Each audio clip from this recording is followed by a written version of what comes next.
We're the hosts of Breaking News, the #1 rated news program no matter what the ratings say. As news talkers, we often feel pressured by the man to stay unbiased and to keep our opinions to ourselves, no matter how much we wish that missing girl would never be found. But there's one issue that transcends party lines. One issue that we can all agree on.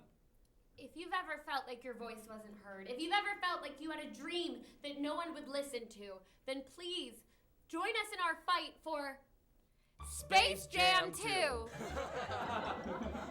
First Deadline reported that Warner Bros. Had begun working on a sequel to the film starring basketballsman LeBron James. Then ESPN announced that they had no plans for the movie. And James responded by saying, "Huh? We're tired of the flip-flopping, Warner Bros. We want our jam and we want it now. And what has Obama said about this issue? Nothing at all. And what's Biden's stance on the matter? None whatsoever. The Democrats refuse to speak up about SJ2. Yeah, so do the Republicans too, incidentally. The only ones who have had the courage in their hearts to talk about this important matter are the heroes at FoxSports.com. And apparently they know nothing as well. So if Washington won't stand up for the jammers, it falls to us to jam for them. I beg of you, if you've ever had a wet dream about Bugs Bunny, join our cause, join the battle, do what you must for our message to be heard. Make flyers. And glue them to stuff. Go door to door dressed as Porky Pig. Call old elementary school teachers, shout, "It's time to jam!" and hang up. Storm the house of LeBron James and try to reason with him until his security team tases you silly. Pick it outside Warner Brothers headquarters. Don't become violent until it's necessary. Do whatever you can to make this happen. Because we don't just need a Space Jam 2 for us. We need a Space Jam 2 for our children, and our children's children, and their children's children who watch movies on flying saucers. We need a Space Jam 2 to see if Bill Murray can even do it again. Amen. Thank you for watching what is much more important than the show you're about to see. For more information, please visit the Space Jam website, mostly because it's old and hilarious. With your help, we believe we can fly.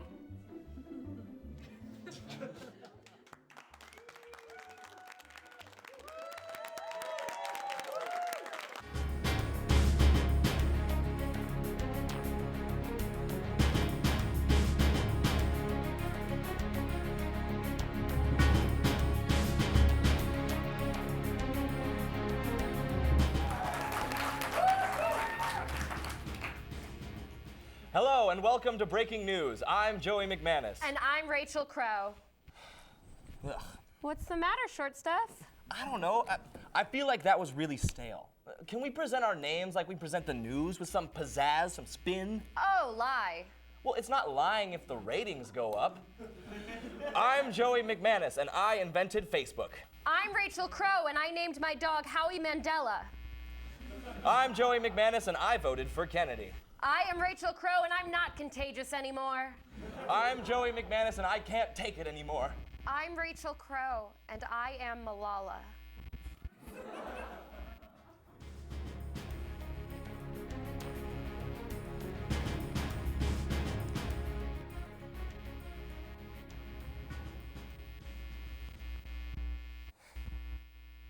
The NFL is considering a 15-yard penalty for using the N-word. 20 yards if you pronounce the R. Doctors say that 3-year-old Alexis Martin is smarter than 99% of the population. They also noticed that she's kind of a little bitch about it. This week it was discovered that a Kansas radiologist's Facebook featured graphic x-rays of patients who had been shot along with joking captions. This raises many questions, including, when did Kansas get the internet? Pope Francis recently appointed 19 new cardinals, and to further show his support for the gays, one of them is fabulous, but still definitely straight. A high school dance in Pennsylvania was canceled halfway through because of twerking. I guess when they say leave room for Jesus, they don't mean inside of your butthole. Probably not. A 12-year-old boy made a Braille printer out of Legos. He can't build himself friends, though. Islamic militant group Hezbollah aired a news report this week that said that the Jews created Superman to take over the world. Here are some other things that Jews created. Mucinex. Earth-tone sweaters. Anxiety. Canceling plans. Money candy. The Jittas. Talking about Joyce behind her back. Blisters. Riddles. Living under the Coney Island roller coaster. And trickery. And 11-month pregnancies. Rachel Crow. The myth of anti-Semitism. This anti-Semitic segment. And that's the news. Hey, Rachel, guess what I did? I don't care. I put X-Lax in the writer's coffee. Ha! Joey, that was not a good idea. Relax, Rach. It's not like they saw me. Dildo, dildo, butthole, I play with dolls. Not bad. Abstract, but not bad. Speaking of abstract, let's check out what Dylan McCollum has to say about art history.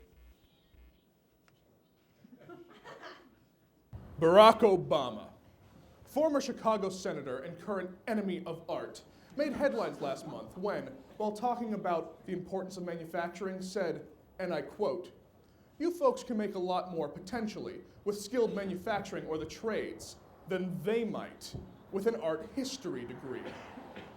If you're not familiar with Barack's reign as president, it has, for the most part, consisted of him apologizing for all of his mistakes. For Americans losing health care with the installation of Obamacare.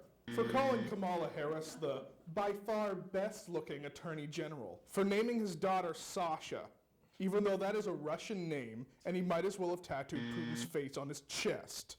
To fully understand just how hurtful Obama's words were, I met with art history professor Leslie Cormier. Leslie, thank you so much for meeting with me.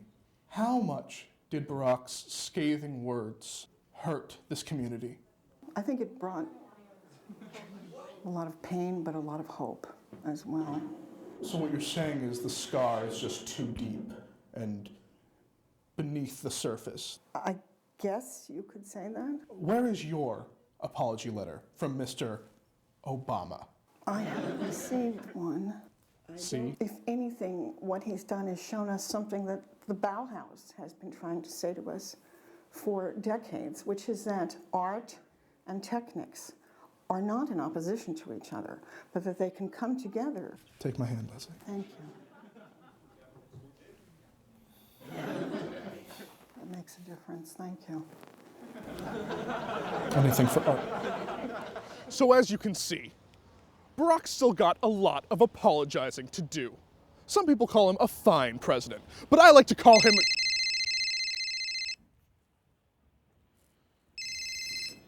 Hello? Hey Dylan, good to hear your voice, pal. Just wanted to call and apologize for not posting happy birthday on your Facebook wall last week. Michelle wouldn't let me use the computer unless I ate a salad first. You know Michelle. Anyway, happy birthday. I hope the lag on post does not affect the way you're portraying me in the media. Oh, no, of course not. Have a good one, Mr. President. Well, that's it for me. Barack Obama is a great president and an even better friend.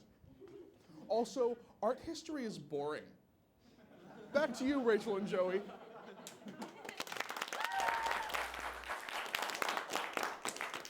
Thanks, Dill Pickle. And now a message from our sponsors. How'd you get the number for my sponsor? That's anonymous. No, Rachel, I mean commercials. Besides, you aren't even in AA.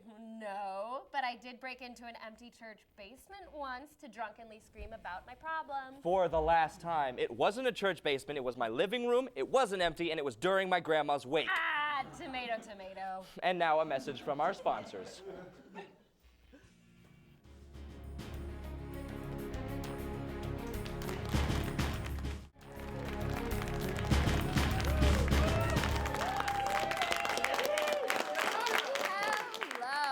Welcome back to Comcast Presents, the Comcast Comedy Hour, featuring news and sponsored by Comcast. You see, during that incredible commercial break brought to us by Comcast, Rachel and I sold our free will to the benevolent human people at Comcast in exchange for the fulfillment of our wildest dreams. Thanks, Comcast. Comcast gave me eternal youth in the form of a bicycle with training wheels I can never take off. Comcast gave me freedom from myself. Thanks, Comcast. Our unquestionably real human masters at Comcast even gave us these nifty earpieces so that they could tell us exactly what to say and how to say it. Why did you say it? That is a question. Did I tell you to say that as a question, you putrid gaylord? Don't say this. Stop saying this, you slime. Thanks, Comcast. To top it all off, whenever we say something not approved by the beautiful human masterpieces at Comcast, these earpieces send a high-frequency shockwave through our brains that erase one of our favorite memories. Thanks, Comcast. Comcast took away my ability to recognize rhymes. I'm sorry, Comcast. Comcast took away the first time I met an Israeli. I'm sorry, Comcast. It looks like the wonderful Earthmans at Comcast are telling us to get back to the news and that we're blowing their cover and we're a horrible investment. Sorry we failed you, Comcast. I'll never forget you unless you want me to. Last week, when the Pope appointed new cardinals, he advised them on their roles in the Catholic community. Here to talk about his appointment as cardinal, Gerald Lacroix. Thanks for having me on your show, Jojo and Rachel. So, what's your favorite part of being a cardinal? Yeah. You know, I love hearing people's stories in the confessional booth. Like, I know this one guy who had a love affair with legendary jazz singer Thelonious Monk. Huh. I thought the Pope said you were not supposed to gossip. The Pope's not here. But wouldn't God be mad that you're sharing secrets from confessional? God's not here. Isn't he everywhere? That's a myth. He spends most of his time granting the wishes of old men in Atlantic City. Huh. Well, Gerald, tell us a little bit about the advice the Pope gave you and the other cardinals. Well, he told us to strive to be saints, which I think is setting expectations a little high. I mean, we're just cardinals, you know? We're only human. We're not the servants of God. Actually, that's exactly what you are. Well, if you want to get technical. It sounds like he just really expects you to be like role models for people. I guess. To be honest, I just got in this line of work for the hats. Ooh. The hats and the power. Huh. I heard that the Pope gave all of you a code of conduct. Yeah, no intrigue, no gossip, no power packs, no favoritism. He might as well have just said, no fun. Well, that sounds reasonable. Oh, is it reasonable, Josephine? I don't know if you ever heard of this little book. It's called the King James Bible, but it is literally about God implementing favoritism whenever he feels like it. Is that what it's about? You didn't see anyone from Sodom and Gomorrah get on Noah's Ark, did ya? David beat Goliath because God hates pagans and loves the Jews. Ooh. And why do you think Mary Magdalene saw the resurrected Jesus? She was God's favorite. Also, she was doing drugs, but it's mostly the favorite thing. It's like the Pope never even read the word of the Lord. You sound a tad bit frustrated. Well, that's because I am. I thought being a cardinal would be this cool promotion, but the Pope said it's not a promotion. That cardinals are supposed to be good servants, not good bosses. Why should we be servants? That's for the lower classes. I shouldn't have to serve. I wear a cross around my neck every day. But isn't the main message of the Bible to spread love? Yeah, sure. But I want everyone to know that I spread love better than them. That's the whole point of this hat and this ridiculous robe. Get 'em! Hey, Gerald! I don't think your robes are ridiculous. Yeah, me neither. You know what you kind of look like? What? A bottle of Coke Zero! It's time for a commercial break. If you see a commercial without a polar bear, shut your eyes and ears. And run. We'll be right back.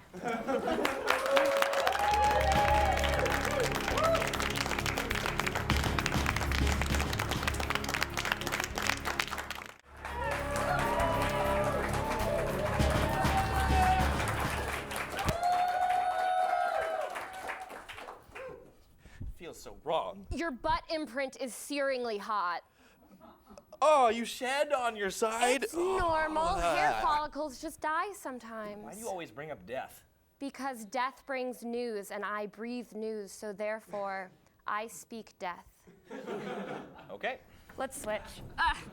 No. Yeah! We have important and serious issues to solve.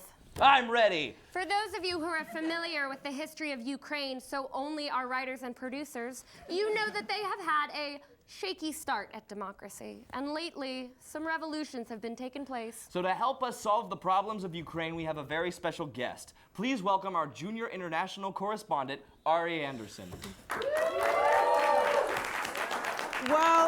Lately, Ukraine is facing some tough political and economic times. Their former president, Viktor Yanukovych, abandoned his presidential palace and fled the country, responding to a series of protests from the Ukrainian people and charges against him regarding the mistreatment of his people. Alexander Turchynov has taken over as interim president, but the corruption still remains. Luckily for Ukraine, there's an election coming up in May, and I've decided to bring the popular American Rock the Vote campaign to Ukraine. Rock the vote? Isn't that the campaign in America dedicated to getting young people involved with the electoral system? Rock the Vote Ukraine is basically just taking the same core tenets of the American Rock the Vote campaign and targeting young Ukrainians to encourage them to cast their vote for the next president of Ukraine this May. How exactly will that solve any of Ukraine's problems? Well, if there's anything that I've learned / been marketed to from American politics, it's that the best way to fix things is to get young people involved. I'm not sure if that's actually helpful in this case. Of course it is. We can solve most of Ukraine's major problems just by appealing to the youth. Facing economic turmoil, grassroots campaign. In the midst of a brewing civil war, swipe left. The street's on fire, there's an app for that. That last one was a joke. Ukrainian youth love that stuff. Humor. No, Ari, I don't think you understand. Ukraine's issues go far beyond that. Their democratic system isn't failing because of lack of involvement on the part of the voters, but rather because of a corrupt political system relying mostly on the personal interests of those politicians. Yeah, plus Ukraine is in the midst of being split on opinion in regards to whether they identify more with Russia or Europe. Not to mention the fact that Ukraine is also facing an economic crisis due to their large debt accumulation. I don't think that rocking the vote is going to help any of this.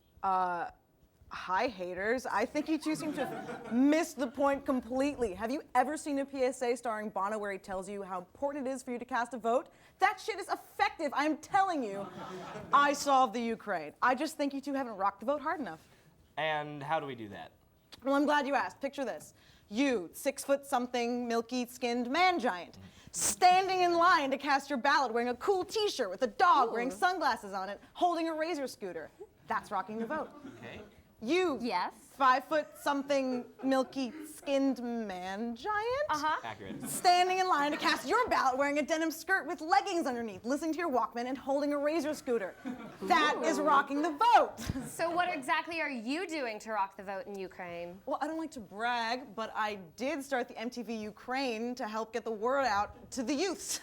But stupid syndication of Gilmore Girls beats us out every time. So this is it. This will fix the Ukraine. And if this doesn't work, I Googled how to fix the Ukraine and I got tons of results, so we've got options. Fixing the Ukraine one Goog search at a time. This has been Ari Anderson, everyone. Rock the vote! And now we turn to our very trusted correspondent, Justin Cordua, for his report on what the media has been calling World War III and Putin's impending nightmare. Yeah, what's with that shit, Justy?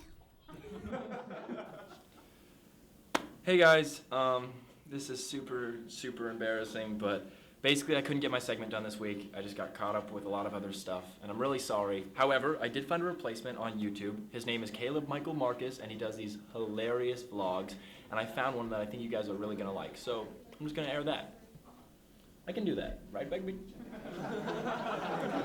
Welcome to the Caleb Michael Marcus Show! I'm your host, Caleb. And for today's episode, I want to do something very personal since you guys have stuck with me for so long. I was reading this story about a Mormon grandmother. She wrote this blog post that says the movie Frozen, the Disney movie, has a gay agenda to normalize homosexuality. And I was like, that's ridiculous, right? Or is it? It all started when I was just a year old.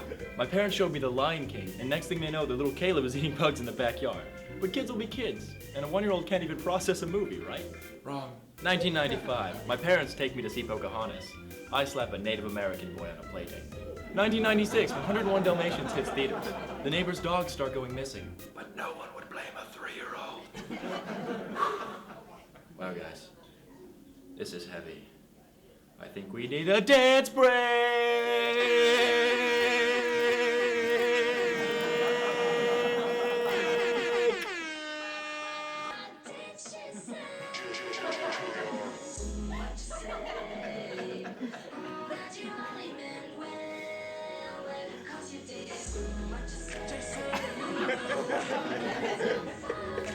(1998) Mulan normalizes cross-dressing and bringing honor to your father. I do my best, but ultimately realize that you can't have both. Miss you, Dad. 2000, remember the Titans normalizes racism. I slapped an Native American while you were in the player. 2004, National Treasure normalizes theft. I steal Nicolas Cage's Oscar for that film. Oh wait, he was already robbed? Dance break?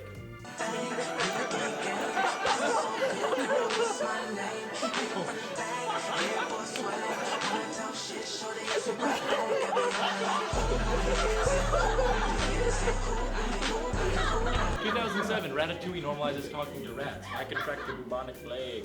2008, Wall-E normalizes love. I'm still working on it. 2013, Frozen normalizes homosexuality. I start shopping in the gender-neutral section of H&M.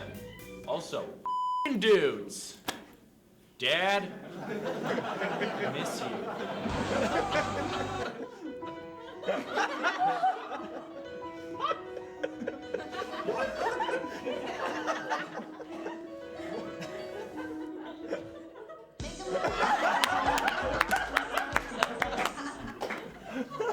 I watched Beauty and the Beast today. Good movie. Also, I made love to a grizzly bear.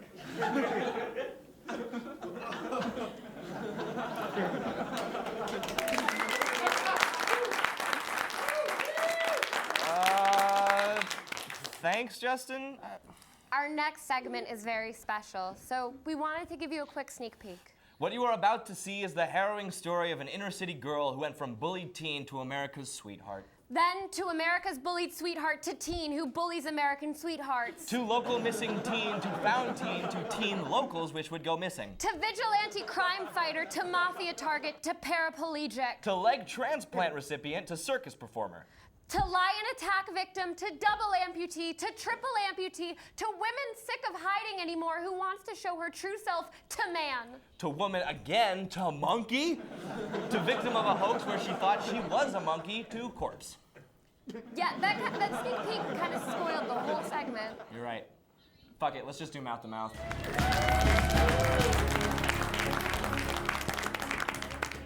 Welcome to Mouth to Mouth. Tonight's topic, lady presidents. This week, Michelle Bachmann said that many Americans aren't ready for a woman in the White House. And many were upset by this statement, not just because it's a thing Michelle Bachmann said. And they should be upset. It's wrong. Wrong? Wrong. It's right. Right? Wrong. It's wrong. Right. Rachel, do you not wish to see one of your own gender as commander-in-chief in your lifetime? Just as I have in my lifetime and about every lifetime before mine? Joey, there is a difference between being idealistic and realistic, which is what I remind myself every time I send my We Bought a Zoo fanfic to publishers. Spoiler, in my version, they don't buy a zoo. But we need to change things. In the Wikipedia list of actors who have played fictional presidents, 129 were men and only 7 were women. Were any of them Asian or gay? Gross. I don't know, probably not. But we'll jump off that bridge when we come to it, and we won't for like a while. Why are you so sensitive to lady issues, Joey? If I tell you something, will you promise to keep it a secret? Well, keep in mind that you're telling it to me on live TV, but yeah, whatever. Okay, well, here it is.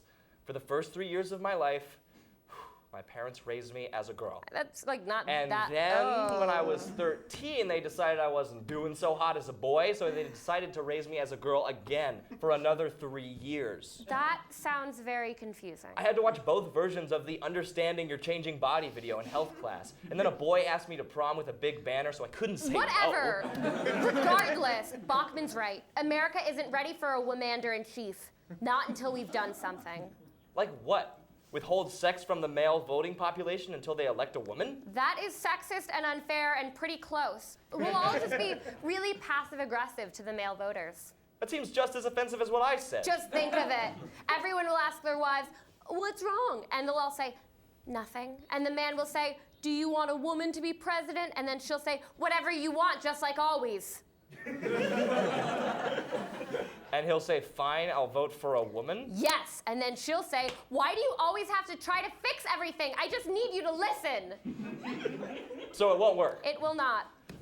Can we at least agree that maybe women aren't ready to be president because no one is really ready to be president? Yeah, it's kind of a terrible job. People are always mad at you, and you get Hitler mustaches poorly photoshopped onto pictures of you with dicks drawn on them already. Plus, you always have to hang out with Lee Daniels as the butler. Ugh, that guy is such a drag. Racism's bad. Blah, blah, blah. I look like Forrest Whitaker, and most of this probably didn't happen like this. Blah. Get over yourself. Lee Daniels is the butler. I guess the question is this then.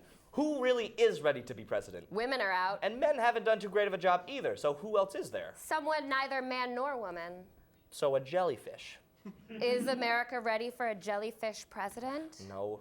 Well, no, definitely not. I've got it. Jamie Lee Curtis. Well, she's definitely a woman. Her yogurt choices show she's a woman. Not according to internet rumors. You know what? America may be more ready for a rumored hermaphrodite president than they are for a woman president. That sucks. Vote Lee Curtis / Jellyfish 2016!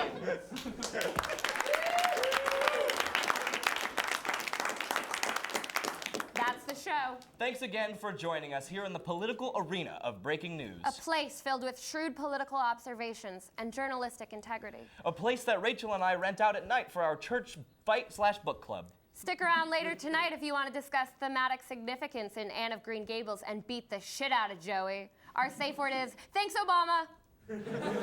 Come for the book, but stay, if not only for the thrill of some knuckle-to-face action. Or the thrill of giving Joey a wedgie while you listen to The Crucible on tape.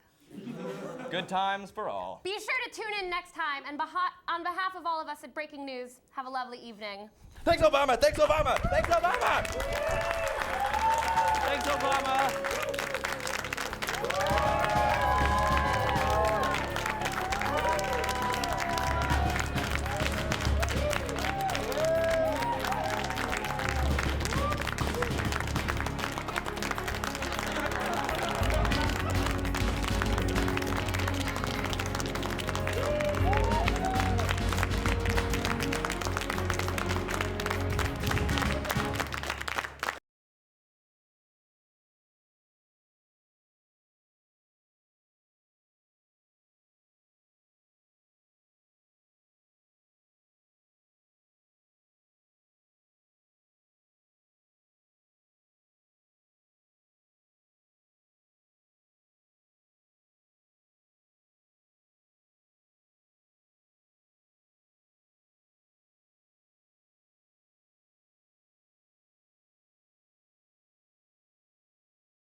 like I'd gone for a jog.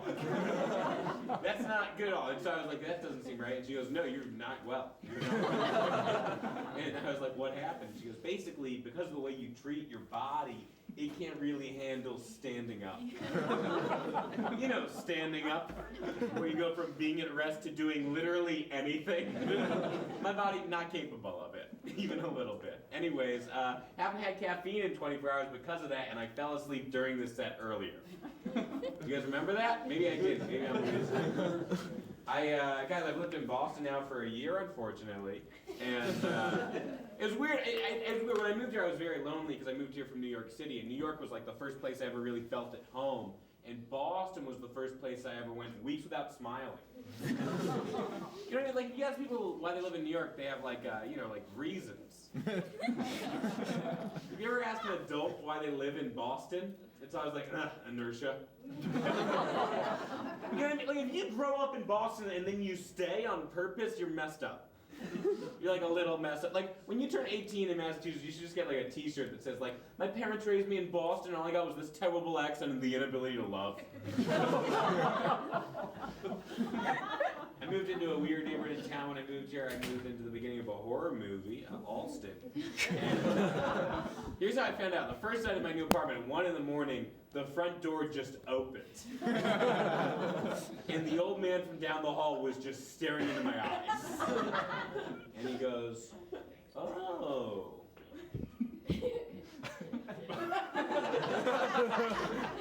The door was open. I thought I would... Never mind. And he just started to walk away, and then he stopped and had a moment where he was thinking, and he turned around on his peg leg, and he looked at me and he goes, you know, the last people left because... Oh, well, I should have knocked. And then he just leaves! You can't leave on that cliffhanger. Are you a ghost or a murderer? That's the only way it could have been creepier is if he walked backwards into his own portrait in the hallway. All right, you guys ready for the show? Yeah.